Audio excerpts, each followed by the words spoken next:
एक छोटे से गांव में राघव नाम का एक लड़का रहता था। राघव समझदार था, पर उसकी एक आदत बहुत खराब थी। वो बिना ठीक से सोचे समझे फैसला कर लेता था।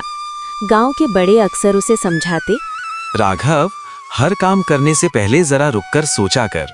पर राघव हंसकर कह देता, अरे इतना सोचेंगे तो काम ही नहीं होगा। एक दिन राघव जंगल के रास्ते से जा रहा था। तभी उसे रास्ते में एक बूढ़े बाबा मिले। उनके हाथ में एक बहुत पुरानी सी घड़ी थी। न उसमें कोई नंबर था, न ही टिक टिक की आवाज। बाबा ने राघव से कहा, बेटा, ये घड़ी तुम रख लो। जब तुम कोई गलत फैसला लेने वाले होगे तो ये घड़ी वक्त रोक देगी। राघव को ये बात अजीब लगी, पर उसने घड़ी रख ली। अगले दिन गांव में खेतों के पानी को लेकर झगड़ा होने लगा। राघव चाहता था कि ज्यादा पानी उसके खेत को मिल जाए। वो झूठ बोलने ही वाला था कि अचानक सब कुछ थम सा गया। हवा रुक गई, लोग जहां खड़े थे वहीं जड़ हो गए और पास बैठी चिड़िया हवा में ही अटकी रह गई। राघव का दिल जोर जोर से धड़कने लगा। उसे बाबा की बात याद आ गई। उसने झूठ नहीं बोला। जैसे ही उसने सच कहा, सब कुछ फिर से चलने लगा। उस दिन के बाद राघव समझ गया कि यह घड़ी कोई साधारण घड़ी नहीं है। जब भी वो लालच या गलत रास्ते पर जाने लगता, वक्त रुक जाता। पर राघव ने एक और बात देखी। हर बार वक्त रुकने के बाद घड़ी थोड़ी और धीमी हो जाती, जैसे वो धीरे धीरे थक रही हो।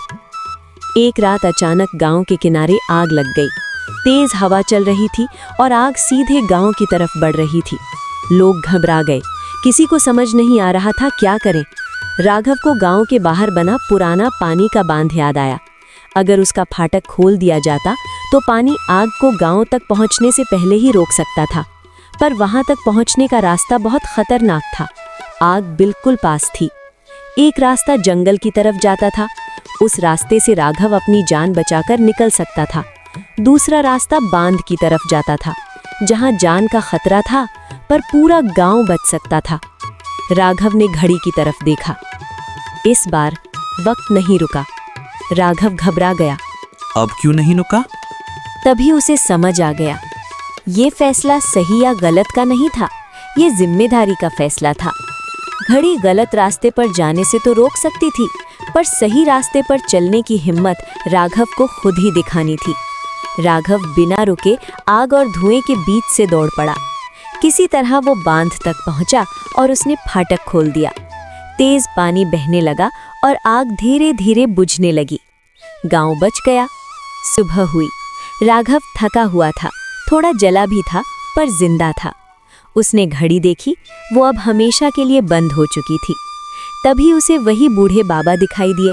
बाबा मुस्कुराकर बोले, बेटा, अब इस घड़ी का काम पूरा हो गया।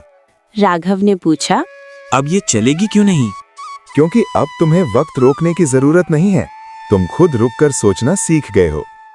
आज भी राघव उसी गांव में रहता है, पर अब जब भी कोई बड़ा फैसला सामने आता है, वो जल्दी नहीं करता। पहले सोचता है, फिर कदम बढ़ाता है। सीख: जिंदगी में ज्यादातर गलतियां वक्त की कमी से नहीं, जल्दबाजी से होती हैं।